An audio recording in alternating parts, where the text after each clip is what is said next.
So introduction real quick, and now everybody's live and we're watching. So you get to catch the preliminary conversations and you see that this is real. This is real talk. We have common, conversations because we know each other. So it's one of those things now jumping into this side of it with going live. For those of you who don't know, this is Reflection Artist Live, episode number 62. We have with us special guest, Eron Knox, also known as Knoxy. And he is well known in the industry amongst many things, many titles. He's been in the industry for over 27 years. He's owned and operated his own business for over 10 years. It's Red Detailing Detail Company. And then, of course, most of you may know him for KxK Dynamics, which, I mean, it's one of those innovative products that, changed the game with everything they brought to the table. And that, of course, he's part of that small group that did that. And we'll elaborate on that as we move further. But yeah, Eron's been around. And if you guys don't know him, well, here's your chance to get to know his background and his story. And for those of you who do, you might be able to learn something new about Knoxy you didn't know before. So nevertheless, thank you for joining me and jumping on and taking your time out of the day. And wow, thanks for having me, bro. Yeah, no, for sure. And give us how it all started in the wonderful world of detail and how it all just came about and you now where you are today. It's kind of a wild story. I mean, living it at least. How I started, really, I just needed a damn job. That was it. I needed a job. My father was very adamant about like earning your way. You know what I mean? So when I was young, he would have me wash the cars and like to earn like money. And so, it would be like a squirt gun and a toothbrush kind of thing, because that's what my grandfather did to him. So they just thought it was like so amusing. It's not so amusing on the other end of it. You know what I mean? So, but yeah, I think it was like 15, 16 years old, man. And I needed a job and I went to, this like local car wash and I wanted to be in the detail bay. But you gotta put your dues in, so you gotta be like in the finishing line and you're like out there drying off all the cars and you're out in the elements. And I'm a ginger, so I hate the sun, literally hate the sun. Well, it hates me. Let's just say that. So, I'm getting tore up, dog. I mean, I got like sun blisters on my face, all sorts of stuff. But I'm like, I'm pushing through it. And I keep talking to my manager and I'm like, why don't you give me a shot in that detail? Let me get a shot in the detail bay. And then like one day they granted the wish, and I went in there and my boss was, what did he speak? He spoke Portuguese. So have you ever talked to anybody that gets worked up and they speak Portuguese? It's like, it sounds very aggressive. You know what I mean? It is. It's so very, like, yeah. So like, and he didn't speak English that well. So, and he knew capoeira. Have you ever seen capoeira? Oh yeah. Where they're like flipping their legs around and stuff. Yep, And they'll do like, it's like break dancing, but they'll whip your ass. Yeah. You know what I mean? So like on the side of the building, this dude's doing like little flippies and stuff, like in midair. Like he doesn't have to run and jump or anything. Like he's just like, doing this crazy stuff. Like a cat on catnip. He barely speaks English. Bro, on mega catnip. You know what I mean? Primo. Anyway, yeah. So, and he doesn't speak that good in English. I think his name was Freddie. I think everybody called him Freddie. But he spoke Portuguese. So anyway, when you messed up, he would be like, no, do again, like, and you're like, what does this mean? Like, what does this guy want? And he can't articulate that to you in your native language. So there was like a communication barrier there. But then like, I don't know, I pissed him off enough to where I messed up enough to where he just started railing me with Portuguese. And I was like terrified. Like this dude, I was like, this dude's gonna whip my ass, So needless to say, I didn't want to hear that. I didn't want to experience that. And that's what started it in my mind. That's what started all of it. So I would every single little thing I would just be so meticulous on. So luckily I had like a service sheet that would tell me like, this is an interior, this is a wash and wax, whatever. And I would just, every car that came in, I tried to make it better than the car that left. that I just did, because I didn't want to get my ass chewed in Portuguese or some capoeira, so that's what happened. Then I started just like through the years, just going from car wash to detail bay to detail bay to detail bay, and just picking things up, picking up techniques from the people that I was working with, or maybe even just perspectives on like how to attack certain things. Now, this is back in the day though. Like, you got to understand, this is way before we had YouTube. This is before we had social media. This is before, so, this the was philosophy there was Facebook, MySpace, nothing. Yeah, bro. This is the, if you ever hear any of the like old timers in the industry talking about, what the industry was back in the day, this is what they're talking about, and it's like, a buffer was either one of those like 15-pound deals. It was an orbital basically. Yeah, with a the little gem bonnet on it, orbitals. just spread wax everywhere. Yeah. Or a rotary. That's it. If you were slaying with a rotary, you were doing something. You were like the chief. And everybody else, you had to use the 15-pound joint. There was no other option, because you're a buster. Like, you can't run the rotary. So I had to know. I had to work on that. And like, again, back in the day is, burning is learning. And you were a champ, if you could bring them back and make them really shiny, and you weren't tearing the edges of the paint up or any contours or any like pinnacle bends, anything like that, you were a beast. And I learned from a guy named Ray Brown. Ray Brown, bro, you want to talk about hard learning, man. This is the beginning of my career, I guess you could call it. Ray Brown was an Army Ranger. Oh boy. Ray Brown was a brother with soul. Okay. He was old school. You don't like it, I'll whip your ass. Young Thundercat. I think that's what he used to call me, Thundercat. Yeah. So dude, just like a 56-year-old man with pipes, bro. Like, he would tear you up. And he had that attitude too, you know what I mean? Because he grew up hard, and we just instantly clicked. So nice. I wanted to learn everything. I took everything that he would give me, and I was very humble and very grateful. And I would work for him. Basically, like, he would give me a cut, he would break me off while I was learning on these jobs that would come in. And this is back when, like, if you were getting $300 to polish a car, you were like in the top. Yeah. You were in the top. Nobody was touching you, bro. At 300, 350 a car, no, it didn't matter. Nobody was touching you. You were a baller, right? Just to give you an idea how long ago this was. This is back when, like, if you had chrome 20-inch rims, you were either like a drug kingpin, or you were just making so much money you didn't know what to do with yourself. Bro, that's how long ago that was. You're trying to think back. That's late 90s, early 2000s. Bro, that's old. Yeah. Old. So anyway, yeah, exactly. God, that's so old. 2000. That's what we're in 2022. That's 22 years ago. Dude. Yeah, I think about some of the music that I still listen to that's from that era, and I'm like, no, it's not 20 years old. Drake, no 2001. Are you kidding? That's the first. That's the first thing that just came to mind. That's the first thing that came to mind. Yeah. Which I'm very, very much looking forward to the Super Bowl halftime. Yes, sir.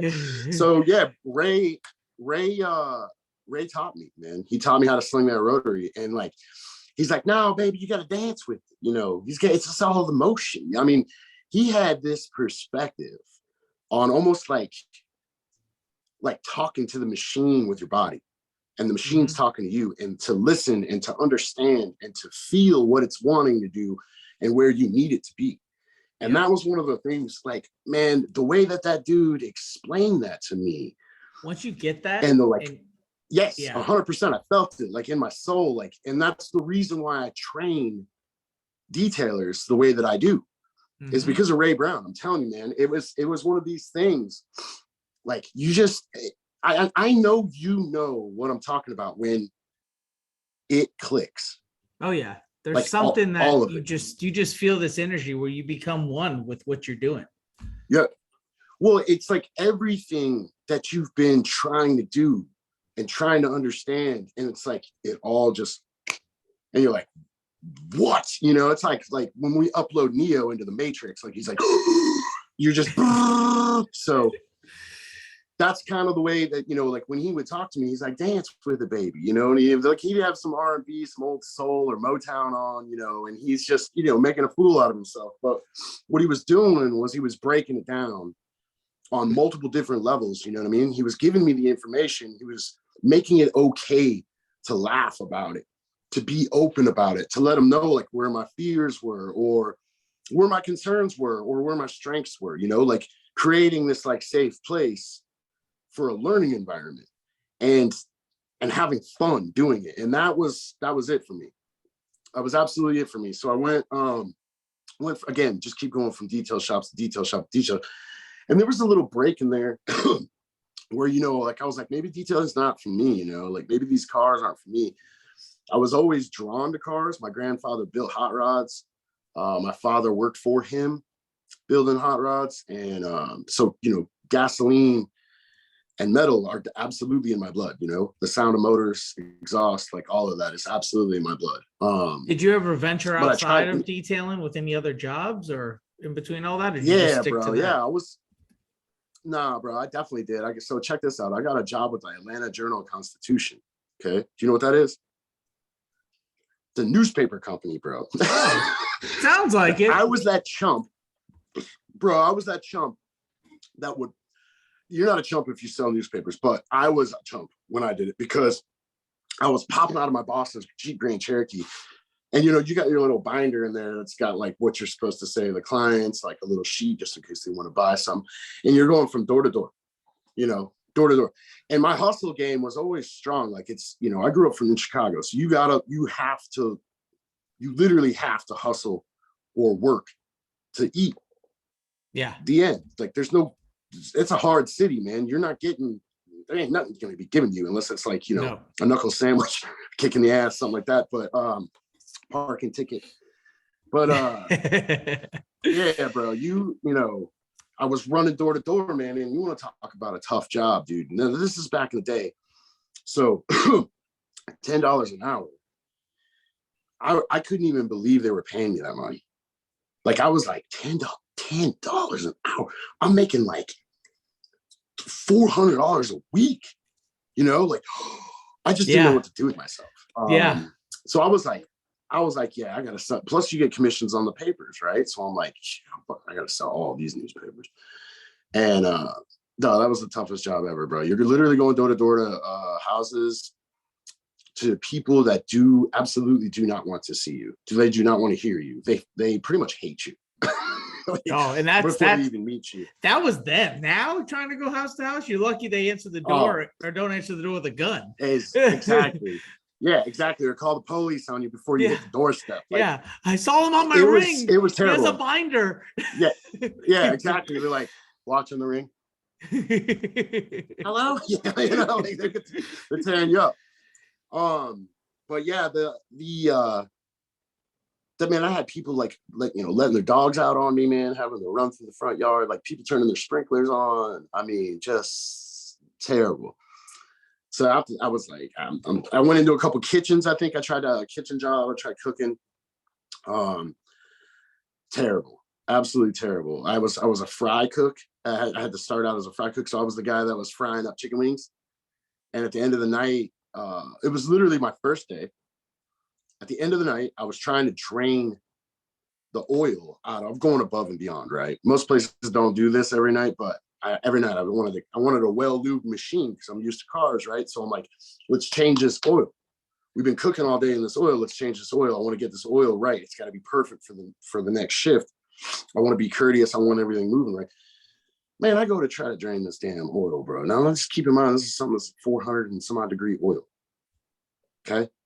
And I'm wearing a pair of New Balances and it goes all over the floor and literally burns my feet, like burnt the soles off my shoe.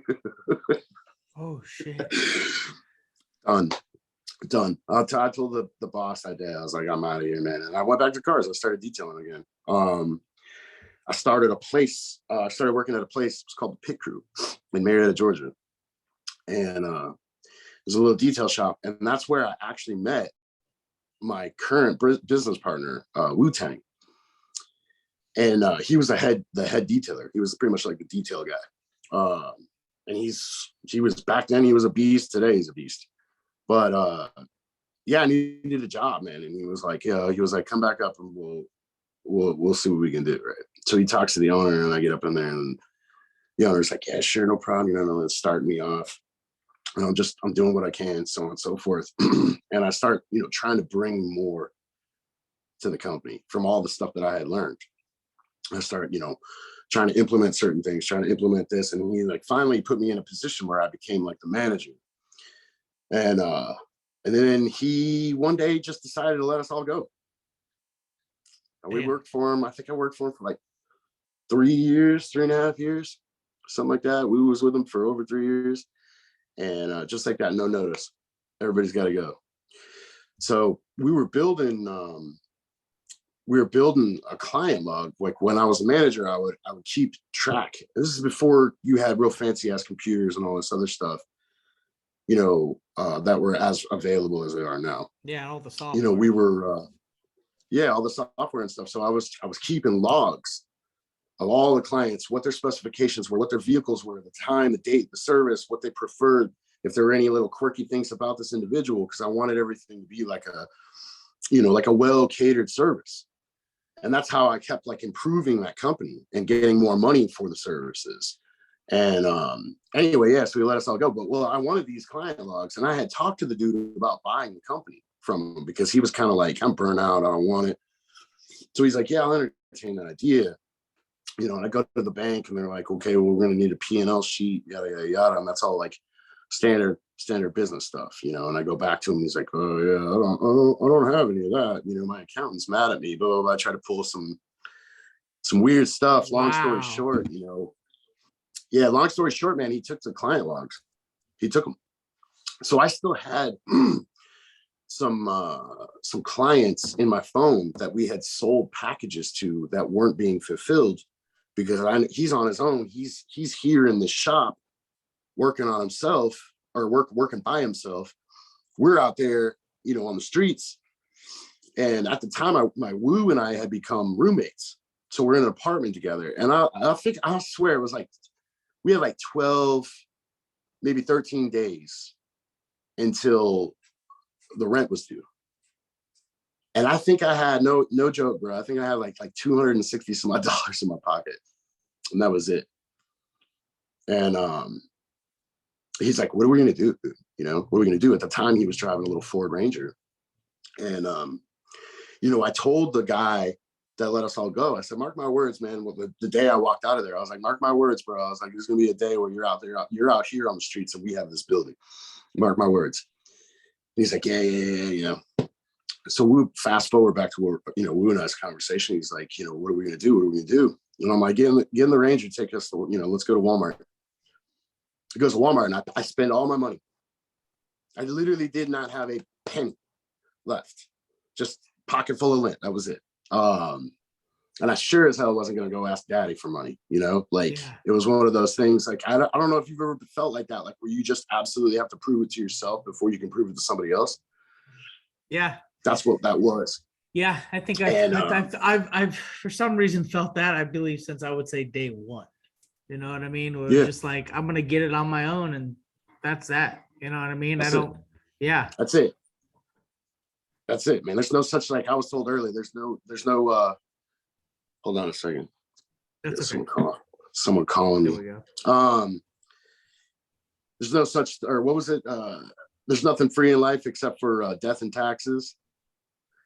So I was like, I always took that and ran with it. But anyway, we went to Walmart, spent all my money. I got like all the necessities, like a vacuum, window cleaner, towels, wax pads, cleaners. And I called these people, and I'm like, listen, I feel bad that, we worked for this company, we represented this company, and they sold you a package that they're not fulfilling. And out of the goodness of our heart, we don't expect anything from you. We want to fulfill this package for you and do the right thing. And this lady, she was the wife of one of these like prominent doctors out here in Marietta. And she was like, you guys are great. Come on. So we go over to her house, and we do like, I think 3 or 4 of her cars. You know, we're out there washing and waxing. And now keep in mind, man, in my mind, this is a crapshoot, right? I literally said we do not have any expectations, like expectations as far as you will pay us, because you already did pay. You see what I'm saying? So like we went out there to work, and there was a high risk chance that we were working for free. And she comes out and she opens this like $1,200, $1,300 wallet, and she's like, "Listen, I'm going to give you everything in this wallet. It could be $5, it could be $5,000. But because of the fact that you guys were upfront and you were honest and you were humble enough to come out here and actually work, 3/4 of the day for me to fulfill a commitment that somebody else got paid for, I want to give you what I have." And I was just like, this is it, And she opened it up. It was like, she was like $500. And then the very next day, her neighbor called and wanted the same thing, and they did the same thing. So she was like, "Yeah, I gave him like $500." Hold on. Got it. She was like, I think she told him like I gave him like $500 or whatever. So they were like expecting the same thing, and it was like one after another, like this. They all started talking. And then come to find out, while all this is going on, we're basically hustling out of the back of a Ford Ranger. So we paid our rent, just to answer that question. If anybody's like, did they get it? I'm like, yeah, we got it. And we weren't eating great. We like, trust me, I've had my fair share of ramen noodles, peanut butter and jelly. I'll still eat peanut butter and jelly. It's delicious. Yeah. But Jay, you're like, yeah. Yeah. And I don't know. It's funny because like when I make one for my daughter, I'm over here making another one for myself. A triple decker too. You're like, all right, 1 for you, 3 for dad. Big slab of chunky peanut butter at that. Oh, yeah. What'd you say, honey? I'm sorry. Yeah. What? Yeah. But yeah, man, we paid our rent. We were eating. We had food. That was. It wasn't what we wanted to eat. We weren't getting on the filet mignon, but Anyway, we're saving our money up.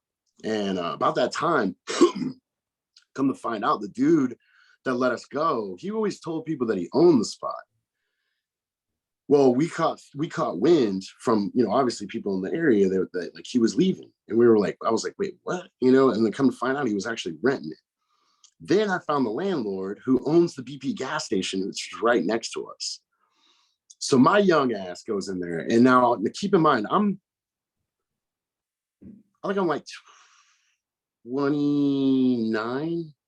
No, we're at 10 years. So I was 30. I was 30 years old.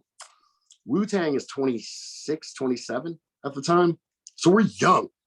Yeah. We've never owned a business. We don't know damn thing. You know what I mean? And I walk into this dude's office and I'm like, listen, we're young. Yes. We're hungry. Yes. We want a shot. Let us rent this building. Let us make our own business. Let us develop it and make it something that you'll be proud of. And he's like, he's this old country dude. He's like, give me a reason. What did he say? Tell me what's going to make you different than the 50 other detail shops on the corner. Yeah. Yeah. Well, so I was thinking about going to McDonald's that day. Because I'm a badass like that, right? So I'm thinking about this food while I'm in this meeting, and I'm like, McDonald's, and then I was like, I didn't say anything, and I was just kind of looking at him, and I was like, you know how you got to like roll up, and you got to pick like what number you want. You know what I mean? Like I'll have a number 6 of the chicken nuggets with a large fry, right? That's a number 6. And I started thinking about it, and I was like, you know what? I was like, oh, you want to know the difference? You want to know what we're gonna do that's gonna provide the difference? And he was like, I would love to know, And I was like, we're going to bring back the days when you got what you paid for. I was like, you can't even go order food nowadays without being pushed into a numeric sequence. And I was like, but all of us are individuals and we create individual lives and we treat our vehicles differently, so on and so forth. So I want to design a business that caters to the individual's specific needs. And he liked it. So he was like, give me first and last month's rent. And I literally like 10K. Wow! I couldn't throw that money on that table fast. And it's like dirty hustle money. Yeah, it wasn't clean. Like I didn't go push it through the bank and then come get Krispies. Like I had that like wadded up. You know what I mean? Like it's been in your pocket for a little bit I'm in like, the fifth pocket. Yeah. How did you fit all those bills in your fifth pocket? Yeah, bro. So anyway, we had just enough to open the doors, just enough. It's where, we got it though. And it was, we were doing car washes at first. It was like $25 car washes. We were literally grinding. I mean, I remember those days. I was doing the same thing, bro. Just it's easy way to get the traffic, to get your name out there, get it in front of you. And in the same breath, it's some of the hardest money you're ever going to make. Yeah. These people will give you $25, but you need to give them a brand new car with this car wash. Yes. Yeah. Well, because you're a detailer, right? You're not the $6 run through. Right. So, excuse me, but you call this detailing? You guys didn't clean my seatbelts. I'm like, ma'am, this is a car wash. It's a car wash. We're supposed to be wiping everything down and vacuuming. But it's a detail. But no, it's car wash. But no, it's a detail. Anyway, that word really it means a lot to some people. Buddy, yeah. So anyway, we get a shot. I think it was like, man, we went a while where we weren't really like paying ourselves. And you're talking about like, this is the grind. This is the, I specifically remember, Woo looking at me after we got it. And it's like, you're $500,000 in debt now. Right? And can you imagine being $500,000 in debt, looking at $500,000 in debt at the age of like 26, 27 years old? You're like this, right? You're like, what am I going to do? How am I going to do this? You've never owned a business before. You don't, you just jumped in. That's it.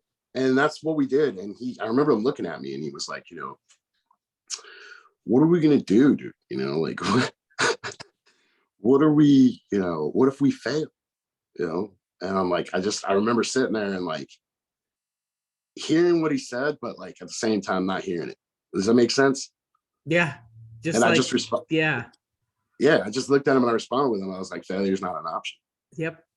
That's why there was no feel from it. It's like, I got what you said, but I ain't feeling it. Right. Yeah. You're just in there. Like you're a Terminator at that point, and there's just something too, like about like if you're on that and you're really, really in it and you're really submerged, like there's no stopping you. No. And I think that a lot of people fall short, man. They get distracted or they get, they veer outside of their lane and they really, they lose that fire, man. They kind of put themselves out, right? That's manifesting, right? You manifest in a negative direction versus a positive 100%. Direction. 100%, and you're self-sabotaging. You don't understand it. You don't get it. And that's part of one of the things that I don't like about this readily available social media stuff is that it's so easy for people to be negative. And there might be somebody out there that they're proud. They might not be at that certain level that's a master detailer, which I don't even know if that exists, depending on how you look at things, right? But they're coming up. They're proud of who they've become or the job that they just did, and then they post the show and shine, and you got people tearing them down. And I'm not a fan of that. You know what I mean? No. Because I think that what happens is that anyway, we'll get into that in a second. But we were working back to the Reds thing. I think it was like month 18. I get a call from a gentleman named Jack. Old Jack. And Jack was he collected Ferraris. Ooh. Jack collected Ferraris like you and I used to collect, baseball cards when we were little. Jack is a gentleman of great tastes, a very well cultured, diverse gentleman, and he loved Ferraris. He had a 1972 Ferrari Dino GT that his wife bought him for an anniversary present. And he had a Daytona too, 60s model Daytona. But the Dino got selected by the Hilton Concours d'Elegance. So he hits me up and he calls me. He's like, "You ever done a Concours?" I was like, "Well, not like officially, but I know how to do them." Yeah. Next day, this dude drives this thing up, parks it in my garage. Zero concerns. I'm like, "Jack, you drove this thing?" He was like, "Well, yeah, it's a fucking car. You're supposed to drive it, right?" And I'm like, I love that answer. Yeah. I'm like, okay, so in it, on it, under it. I mean, took me like a week and a half. charged him a hefty bill, not as much as I should have, but the Still, biggest, for where you were at, what you were doing, it was good. It was where you man, wanted it to be. Bro, from where I was at that moment, I charged him enough for like 2 months rent. And I was doing that to try to get us to that next spot, you know? And this dude's like, wow, that's a price tag, you know? And I was like, this is like, you know, I got to compensate. I'm sorry, you know? And by that time, I'm like, Yeah. right? So yeah. the most money. Those numbers, when you start to get into that, you're like, yeah, dude, I'm charging it, but yeah. oh, is he gonna take it? Is he gonna accept it? Yeah. And he's like, I like it, kid, you know, never feel bad for charging somebody. So, okay. Yeah. And he pays it, trailers it out to Hilton Head. The vehicle was appraised at $355,000 when he went in. He won second place overall, best in class European, best in show European sports car. All 3 pedigrees got put onto his vehicle. He drives it across this little black and white checkered line that they have out there. That means you're, you know, you won or whatever. The head dude from the auction there walks over to him and he's like, I'll give you $410,000 for that car right now. And Jack just laughs at him. He's like, my wife gave this to me. Get out of here. He lights up a cigarette or a cigar, takes off, right? Comes back, he gives me one of the awards. I mean, it was amazing, man. It was just an amazing experience. And then after that, it was like an explosion. We have multiple Concours cars now, because I think of that, you know, but it just started picking up and we started grinding. And I think that, you know, I think one of the most important things that we did early on and going into like that weird gray midterm area where you've kind of like achieved for the majority of your goals, so you don't know what to dream of next kind of deal. Yep. You know, I'm talking about you know, we did that, but I was very adaptive, and I wanted to continue to adapt and grow and push ourselves. So every year it's like a thing. It's like, okay, you know, I'll go out there to woo. I'm like, all right, it's, you know, whatever, 2022. What are we doing this year? You know, and he's like, oh God. Knoxy, please, you know, no more. You know? But yeah, man, that was the thing. And it's like, I've always been a kind of person that like, my mind never stops. Never. So I'll wake up, just like give you an example, like during the day, obviously I'm running around like, you know, a monkey on bath salts. And then, you know, when it's time to go to sleep, I'll go to sleep, but I'll wake up with like 3 new designs for KxK. I worked on one of the cars that got dropped off the night before in my sleep. I'm figuring out which product to go with, which pad to go with, why, you know, this panel's been resprayed. How do I get these 2 to look the same? That kind of stuff. You know, and then like a song in my head. Like that's how I wake up. That's the background noise to the activity. That's what it is. The song. Yeah, exactly. It's like, you know, hey, we're doing this thing while you're sleeping, buddy. Don't worry, we got this. Yeah. Night shift's here. Don't worry. Yeah. Yeah. Hope you enjoy your sleep. Anyway. But yeah, I think that was pretty much the beginning of everything, you know. And then like we started really pushing forward. What are you looking for, bud? Phone is not working. Oh, let's go ahead and plug it because it was ringing. Hold on 1 second, Jay. Yeah, no worries. So yeah, that's pretty much the start of that. So at what point were you in a position to where the opportunity of KxK started to come about? So we were affiliated with a ceramic coating brand, and we had just been approved to be professional installers. And I was just smitten, you know. And it turns out that Kilmer and Ward were already approved installers for it. So I'm like the new kid on the block. And I was working on a C6 Corvette, a red C6 Corvette. And I don't know how, let's just keep how'd you do that thing out of there? But I started thinking about it, and I'm using a certain pad, and I'm experimenting with Scholl's Concepts SO. Have you ever used that stuff? No, I have not. I haven't used Yeah. a lot of shoals. Some of the stuff, there's some few things I have, and I've got them Yeah. from Corey, of course. But Of course, the yeah, man. Yeah. yeah. So Shoals Concepts SO is basically, they call it liquid sandpaper. Mm-hmm. All right. And I'm like, how, I know how to sand cars, right? I've got plenty of experience with that. And I'm like, how are you gonna say this is liquid sandpaper? Like, what grit is it? You know what I mean? Like, Yeah. like What how do defines that title? right? What grit is it? Like, what is this substance, right? So there's some rids, and I mean, this thing's tore up. So there's some rids on the side of the car, and I scuff it with 1500, get a nice good level on it, and then I hook up a pad and some Shoals Concept, and I run over it real quick. Then I change out the pad and hit it with some McGuire's 101, and it came out. And I was like, what? You know, like, just, so I skipped at least 2 steps right there. So I made Especially this, for 1500. exactly. And so I make this super long post in the forum for the group. And Corey's like guiding me through it. You know, he's like, well, I had more pictures and talk about this. And what are you doing there? And, you know, anyway, it caught the eye of Kilmer and Andy Ward. So we have this, you know, we fast forward a little bit, and we have this like kind of annual meet and greet thing. You know, a lot of coating companies do that. And it's my first one. We're super pumped. I'm nervous as hell. I have no idea what to expect. I'm in a room, or I'm going to be in a room full of the best, you know, from what I'm being told. So, you know, I no idea. And I hear this, yeah, you're Knox, you're Eron Knox, you know. And I'm like, what is that? And there's this shady little character in the shadows of this hotel, and he's smoking a cigarette, you know. You can't even see him.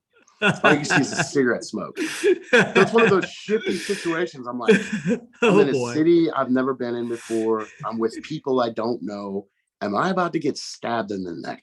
You know, somebody knows my damn name, and they're calling it from the shadows. Like, yo, from where we're, you know, where we're from, if you're ever in that situation, it ain't gonna add up to be a good thing. 99.9% of the time, you're about to get stuck. So, yeah, I'm not gonna come to you. You come out of the dark and come to me so I can see what's exactly. going Like, on. you think I'm gonna walk into that alley? Like, come on, let's see who you are. So, it's Andy Ward. And you know, we're sitting there talking, blah, blah, blah. I'm like, oh man, I'm a big fan, you know, like I you know, I definitely saw some of your stuff. Like, I think you're great, you know. And he's like, yeah, whatever, paint's paint, you know, let's talk business. So we started talking, and like, we just hit it off, man. We just started talking about what we like. We started talking about the compounds we use as techniques, you know, stuff like that. Like, that's what the industry, there's the industry right there. Yep. Right. We found commonality instead of differences. Yep. And like that.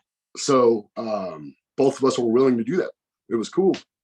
There was no ego involved, you know, like, and we hit it off. So we spent the weekend, you know, like at that event, just hanging out and talking and whatever. And then I get back to Georgia. I think it was like 2 days later.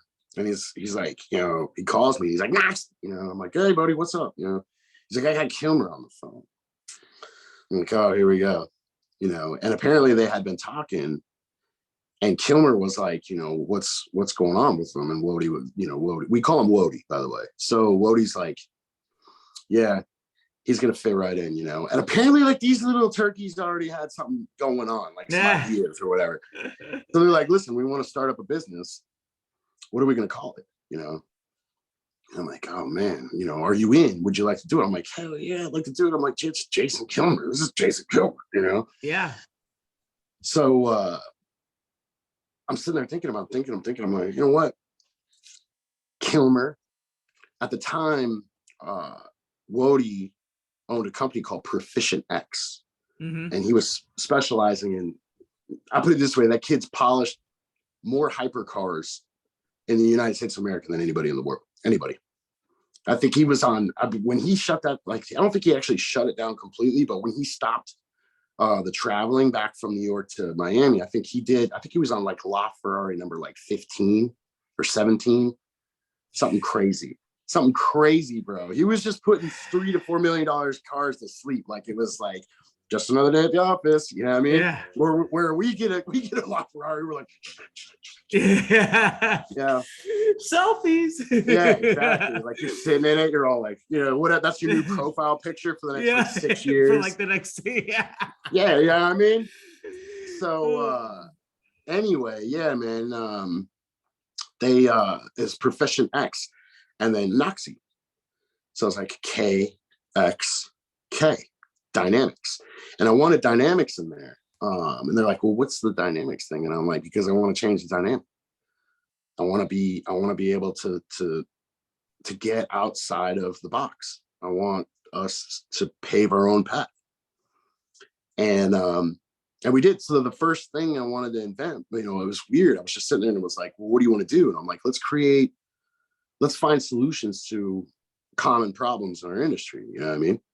And at that time, in however many years people have been buffing cars, no one came up with the idea to make a rack to hang the damn thing on the wall. Instead, they were wrapping up the cords and just throwing it in a drawer. Yeah, finding something at Home Depot or Lowe's or something. Yeah, man. You know, taking the cheap route. And I'm like, that's your bread and butter. That's your moneymaker. You know what I mean? Like if you were making your annual salary off of your car, you would park that thing in the garage. It would be perfect all the time, so on and so forth, right? I mean, we do that even if we aren't making our annual salary on our cars. So I don't understand why this didn't. I want to cherish this thing. I want this to be, you know, a piece of art. And I mean, if you see some of the polishers nowadays, I mean, they really are. Like you unwrap a Rupus machine, and they're not inexpensive. That's why you got to treat 100%, with pride, bro. We had, I think at that time, 100%, dog. Like I think at that time we had like 3 or 4 Rupuses. And I'm like, this is like $400 a shot. Yeah. You know, like I don't want this to be in a drawer. Like this is, if you collect handguns, are you into guns? No, my wife has some. There you go. Yeah. let me make that politically correct. My wife has some. I am not allowed to be a gun owner. But you're an enthusiast and you can I'm an enthusiast. That. Yes. So I like watching people shoot them. Exactly. I love the same things, you know, and like if you are into that, you want those showcase things. Them 100%. So it was kind of like it just clicked in my mind. And I'm like, let's make a multi-polisher rack. Let's make a rack that holds a bunch of polishers. All right, boom, boom, boom, boom, boom. Next thing you know, is the world's first multi-polisher rack up on the wall. That's the PR1. Now fast forward and look at what we got. Every manufacturer making the polish holder. Yeah, bro. I remember that day. It was at SEMA. I remember that day, and I was just like, "Oh my god!" And they like, and then you look at it. At first, it's like, oh, and then now it's like, okay.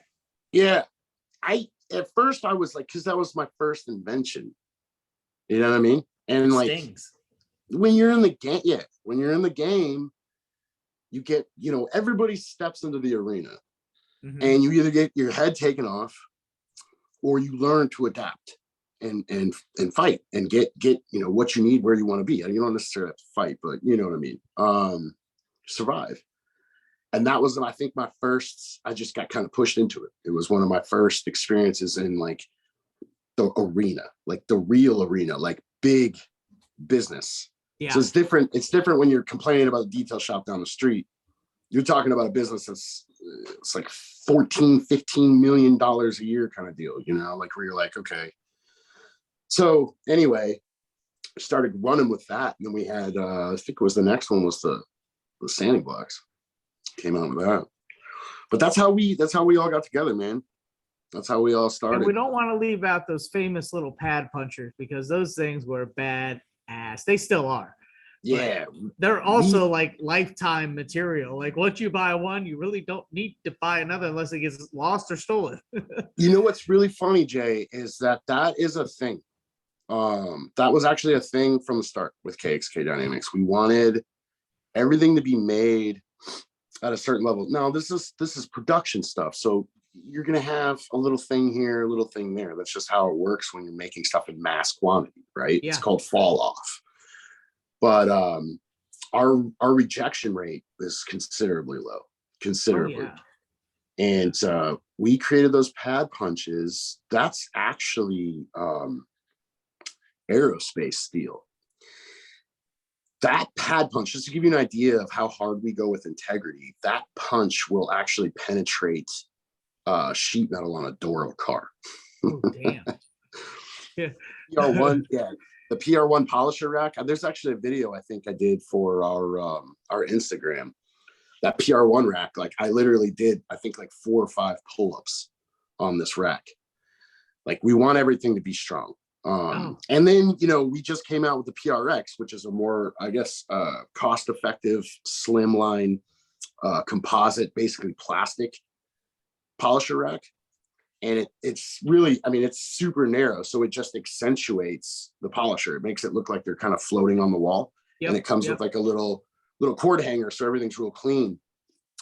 Even that, if it ever breaks, it's a lifetime warranty on that product. Well, and coming to market with a more inexpensive way of doing that, you know, and you know, with detailers, a lot of detailers don't have a good amount of excess money to just buy those little things. Now, 100%.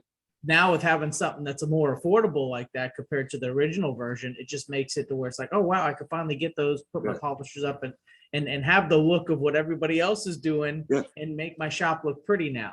Yeah, exactly. I mean, you know, it was one of those things, I think when we first started too, like Reds, when we first started, it was like there were things that I wanted, but we had to like kind of budget and save, you know, and it was like, okay, well, if this thing's $45, I can pick one up this week, you know, and you have your vision already, you know what you want. You need 7 of them, but you know that, you know, with hustling, you can get a little bit more and a couple more and a couple more. And the next thing you know, you got this thing. I mean, right now, I don't know if you've seen the big wood wall my dad helped us make. It's all reclaimed pallet wood, but that's holding every one of our, I think that came out really nice.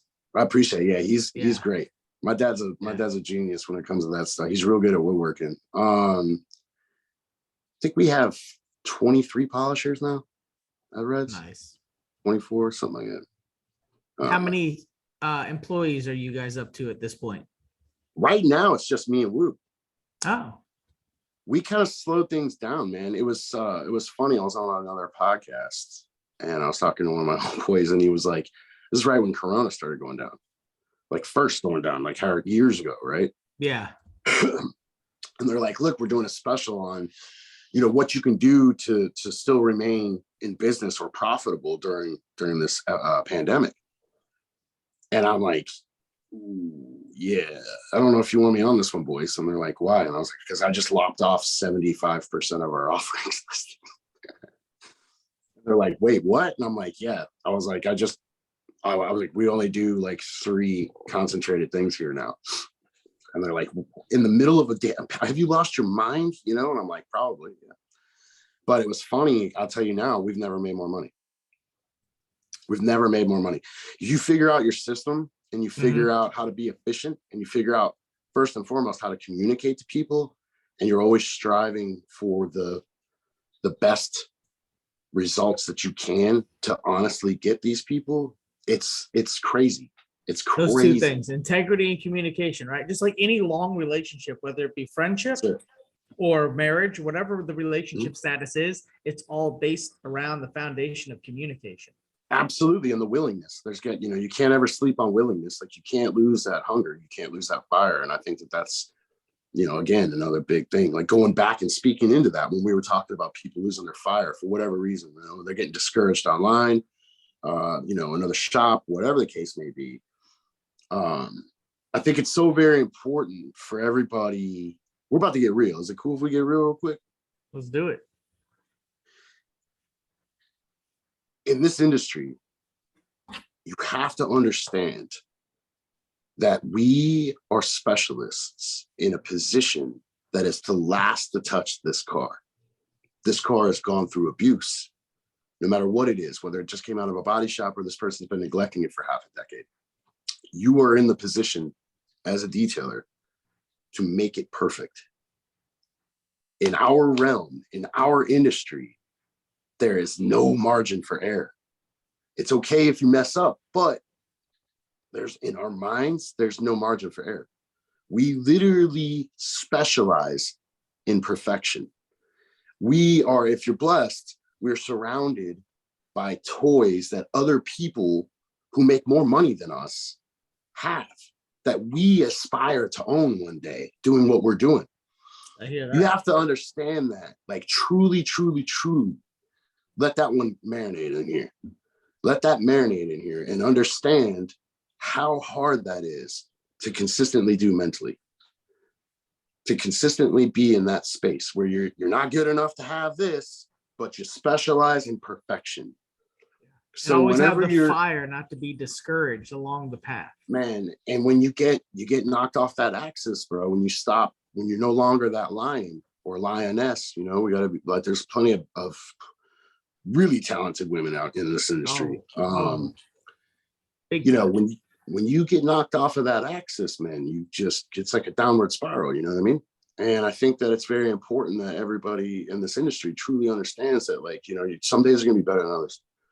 And you're not going to make all the money that you want the very first day you start it. You know, you're going to have to put some sweat equity in there. You know, I mean, our shop is not the prettiest shop. The people that have been here, you know, Alex Russell with Detail Solutions podcast. You heard? Yeah. You listen to them? Yep. That's great that you support other podcasts too, bro. That's awesome. Yeah. That speaks volumes, buddy. Oh, and I like Alex. Alex is a great person. So, and he's all right. For me, like. Listen, I love I love doing the podcast, but like this for me is extracurricular activity to spend an hour with somebody that's either I'm getting to know or I know in the industry to be able to chop it up and just hang out and make sure that they get their story across and their message. So like, yes, there's other podcasts, but like, it's not like detailing to me where it's like, there's a detailer down the street. What's he doing? It's like, it's more like, we're just putting good content. We're family. Yeah, we're in this together, man. You know, like, I respect you as like what you're doing, like whether you want to call it an artist, craftsman, like whatever. I respect your. And I've talked to him about like how he goes about, you know, getting his content out there, and I relayed that back because I'm part of a team that gets this content out with the reflection artists. Like Clint, you know, he goes and gets some of the guests and reaches out to them. Julio gets it all edited, and then, you know, that dude's rad, by the way. Clint's cool. He is. He's a cool cat. Collectively, we make it happen. And that's the respect factor. That's why I'm like, this is just extracurricular. I love doing it. And I don't want to stop because I feel like we've got some good momentum with great, great guests. And let's face it, we all, between the team at Buff and Shine, we all have our connections with everybody pretty much in the industry to be able to ask. And most people are willingly just saying, hey, I'll jump on if they have time. We've never had one just like, I don't want to do it because it's you guys. It's always like, it's all about time. Could you imagine? I've never burnt any bridges. So it's like, I would never have that. I would think I would never have that issue, but Alex is great. I've had the opportunity to actually listen to his podcast. I've listened probably to his podcast more than my own. Him and Rennie's. Those are probably right. Yeah, Rennie. I was about to say Rennie's gifted with it too. I think, I don't know, man. You know, I think that, you know, kind of going back to what we were talking about, I think that that's a huge thing for people to do in this industry is, and like, so I think that's where the psychological thing comes from, right? Some people recess and they become kind of like, you know, recluse. They reside back in their shop. And that's their little safe place. Yes, they don't get out. They're not putting themselves out there, so on and so forth. They start to struggle. Yeah. And you have other people that become bitter and they retaliate and they get out there and they're the ones that are always looking for that fight. Yeah. You know? Yeah. And it's like, listen, if you learn to cohabitate, if you learn how to coexist and to navigate through this, man, you're basically, the long story short is the more that you let this kind of shit stuff affect you, the less opportunity you have to be able to help somebody.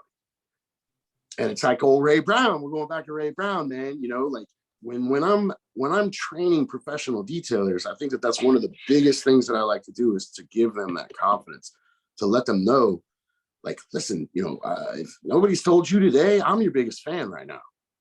You know, and these guys are like, oh my God, it's not, you know, Knoxy's telling me this. Knoxy, you know, they're giving me to sign polishers and shit. And I'm like, listen, this, you know, where are you?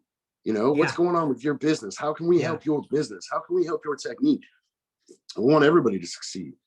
And the fact that it's coming from a trainer that is also an operator, that's game changer right there. And there's definitely a handful of us in the industry, but that just, I believe, delivers at a different level than just being a trainer for a brand and not being an operator. I want it all. Oh yeah. I'm not, you know, this is something that it can be misconstrued, I'm sure, you know. I mean, everything can be, right? Yeah. Depends on where you're at mentally. But like, bro, I know, you know, when I say this, like, I know you're going to feel this to the core, but like, I want everything. Like, I want it all. I was talking to Kevin Brown one time. This is the first time I ever talked to Kevin Brown, Buff Daddy. I was talking to him on the phone, man, and he took the time to call me. He was out in LA. And I'm like, I'm talking to Kevin Brown. I'm talking to Kevin Brown, you know, freaking out. I grew up wanting to be this man, you know. Yeah, great conversation. And he was like, he said a lot of stuff. He's like, I'm just a regular dude like you are, you know. He was like, I just got put into a lot of good positions. But he was talking about the stuff that he talked about, man, was just so cool, dude. You know, like he was so humble and he was so willing to help. And he was so full of information, and like those things like just resonated through me. And it was like, no matter where you are, like, I just don't want to have that ego. I want to have everything. And I want to be the best I can be.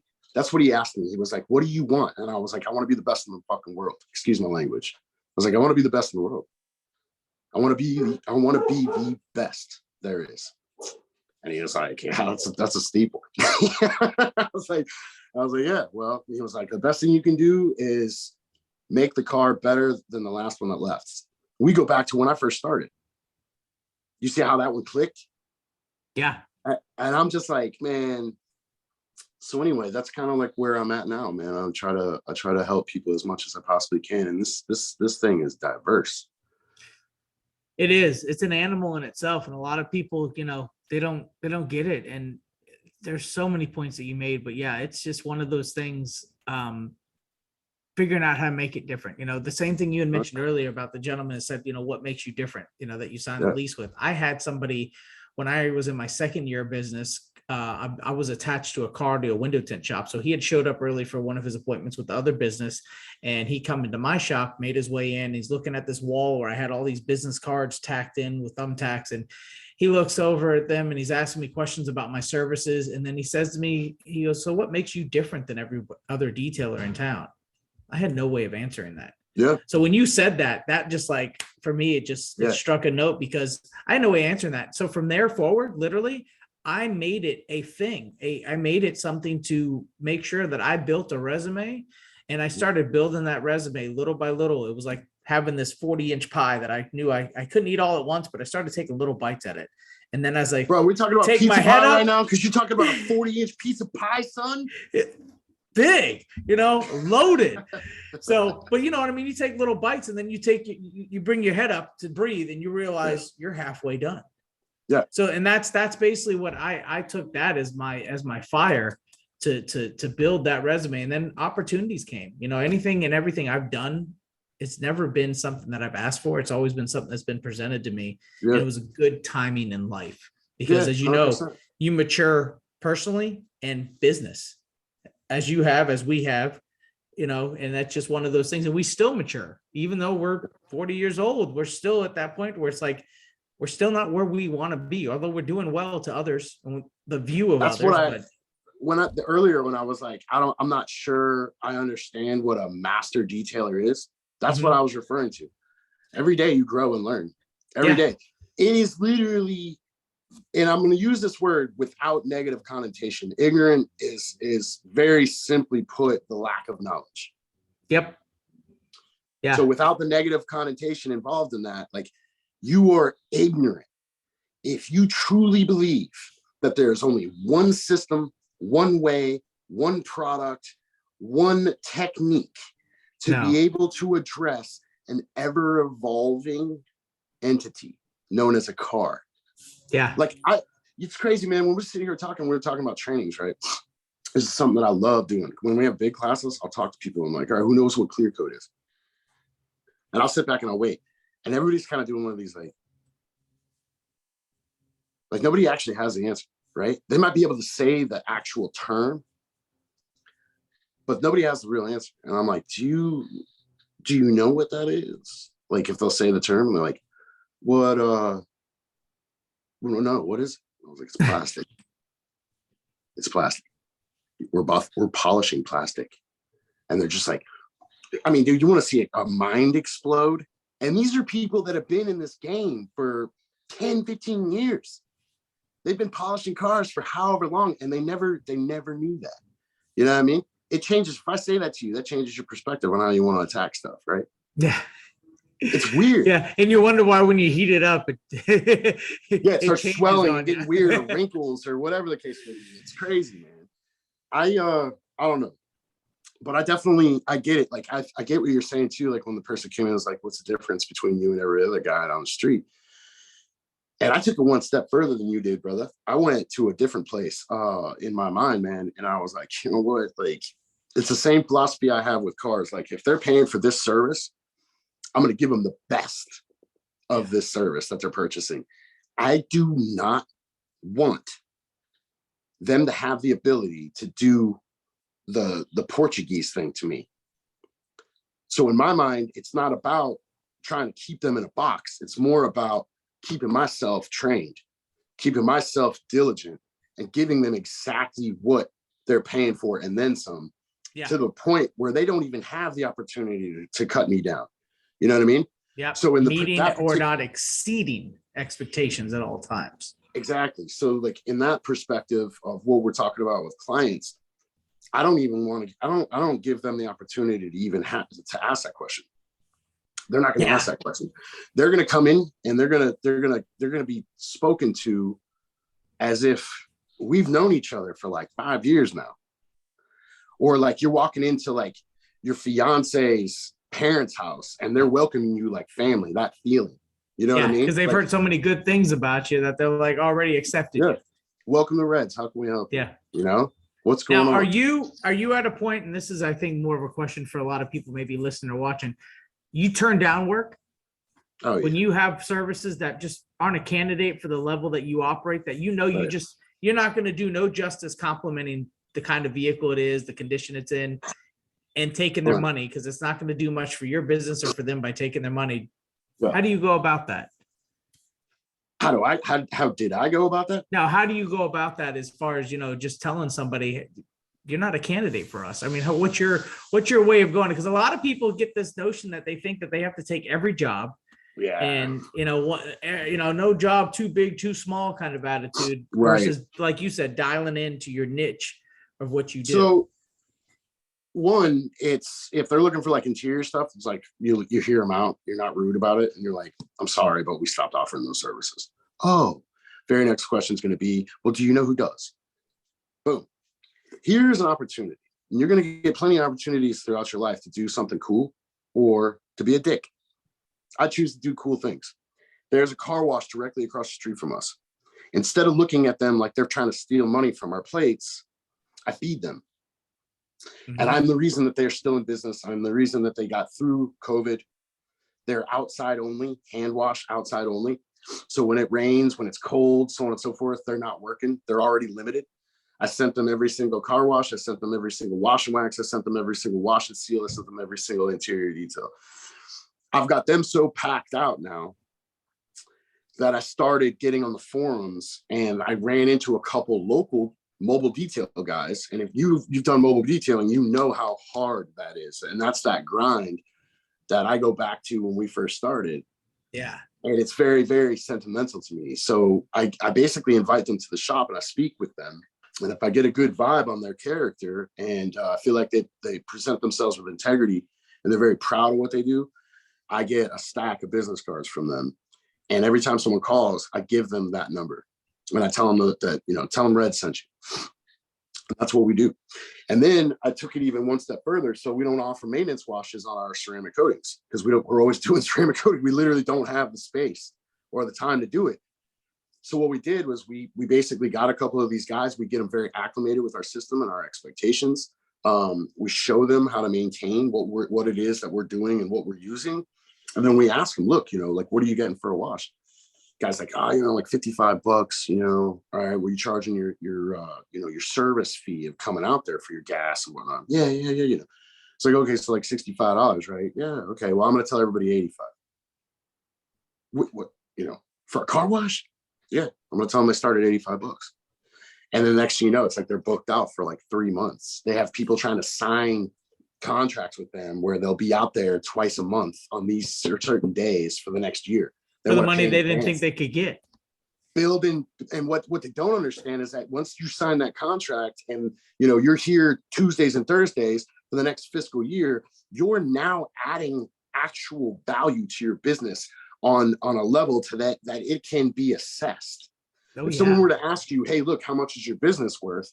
You got to give them about 18 months worth of revenue to be that, to find that number. You know what I mean? That's a normal acquisition. But when you have those contracts, that's something that's even, like you said, you could scale it This is now. a residual contract. This is a residual contract. So we're adding that in there. And then you start multiplying that. So we just said, like, it's little stuff like that. Like, I don't talk to these dudes about this stuff.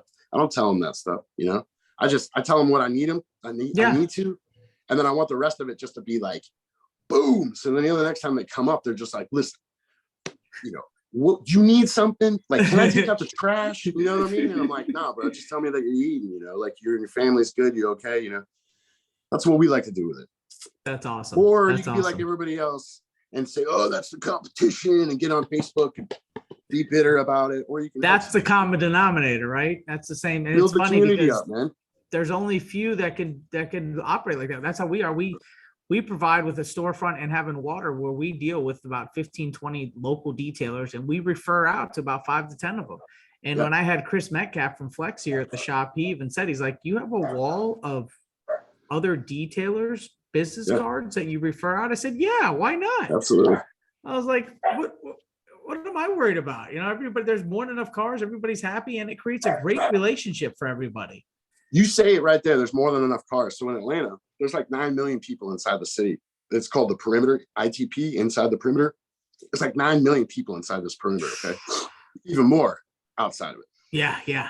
One of the most rapidly growing cities in the world, or in the country. And I'm talking to local guys, and they're like, oh, so-and-so is doing this, so-and-so is doing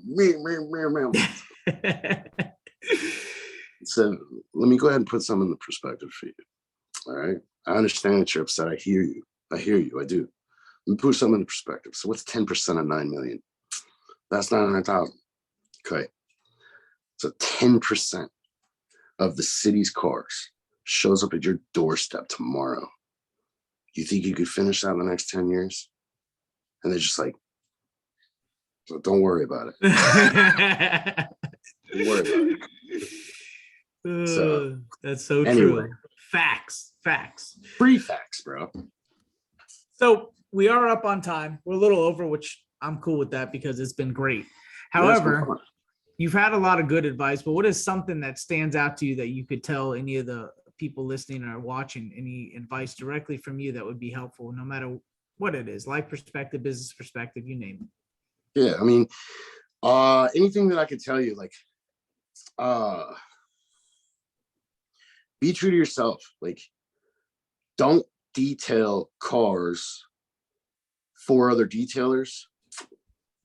Don't detail cars for you. Detail cars for your client and what they want. Stop trying to go above and beyond and, potentially harming yourself or your business just to be seen on social media. Stop looking at everything as a threat. Start embracing it more. Like, start trying to find commonalities instead of differences. Stop tearing each other apart, because when we're all in this together, we're going to grow, we're going to make more money. And the sooner you understand that, the better it gets, And I think the last part will probably be, no one ever said life's easy, but I'm sure shit think that it's beautiful. So Amen. Keep going. You know what I mean? Keep going. I know there's going to be hard days. I know there is. We all have them. We all have struggles. We all get our teeth kicked in regularly. But the people that are truly successful, the people that are truly happy, and the people that are truly where they need to be are the ones that persevere through it. So. Good deal. I didn't recite that, by the way. I didn't have that written down, by the way, my dude. Just so you know. That's just how you feel. That's just how it is, right? That's it. So, but listen, I appreciate it, brother. I really do appreciate you having me on.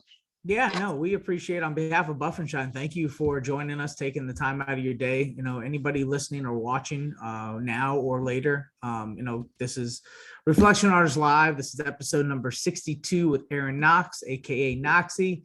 And this is his story. This is, what it's about. This is, what this is what I would say, you know, the people who are humble that have paved their way in the industry, this is how it is. When you see us in public and you see Eron in public or whatever at a show, he is approachable. He can be talked to. And that's one of the things I've noticed, that a lot of the upcoming detailers are finding that I don't know if they're, like we had talked about, maybe introverts, but they feel that they're scared to go up to somebody. Like they're a little starstruck, but at the same time, they feel they may not get the conversation, but you'll get it. Just talk to us.